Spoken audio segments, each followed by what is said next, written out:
time for today's Money Smart, and financial expert MJ Harris is here answering viewer questions. Good to see you. Good to see you both. All right, today's viewer question from Tamra in Baldwin Hills. My husband unexpectedly passed away 5 years ago during the holidays. Since then, I've bought my two teenagers everything they asked for from their Christmas list to help make this time of year more joyous for them. A few months ago, though, I lost my job, and my new job pays a lot less. I can't afford to buy even half of what they want this year, and it breaks my heart to tell them.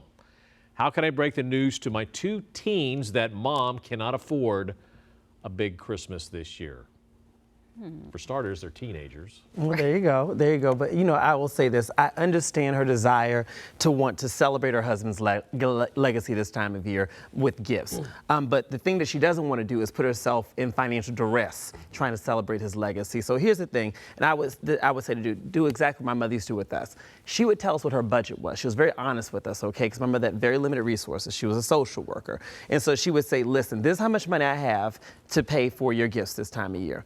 Whatever's on that list needs to fit within this amount of money. So that taught us how to budget. It taught us how to prioritize our wants. It taught us that mom was not Santa Claus. She wasn't some cosmic sugar daddy who was supposed to just give us everything we wanted, you know? And it was such a great thing because it helped us to understand that mom's got limitations and we've got to be practical. And so that's also what I do with my nieces and nephews. I've got 18 nieces and nephews. Boy. So I tell them, I say, this is how much I'm spending on each of y'all. Go to Amazon, let me know what you want, and that's what I'm buying. And they love it. I start doing it with them when they're about 7, and they love it. And of course, this situation could be for a lot of people that don't have as much money. Absolutely. We all have budgets. Even if you're a billionaire, you got a budget for something. You know, and so at the end of the day, I think that this is a great time of year to give your kids what they want, but also to teach them about how to be practical within the context of how much you can afford. So be honest with them about what your budget is. I think every parent should do it. Yeah, my son wants a 3D printer.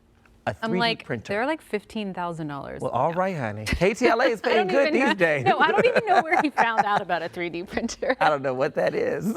Maybe you and Dad can split the cost on that one. Yes. Yeah. So I assume you've told your siblings no more kids. Oh. Stop. Listen. All right, for more inspiration, follow MJ on Instagram and Facebook at MJ Harris Speaks. All right, coming up on the KTLA 5 News at 3, Doug Kolk.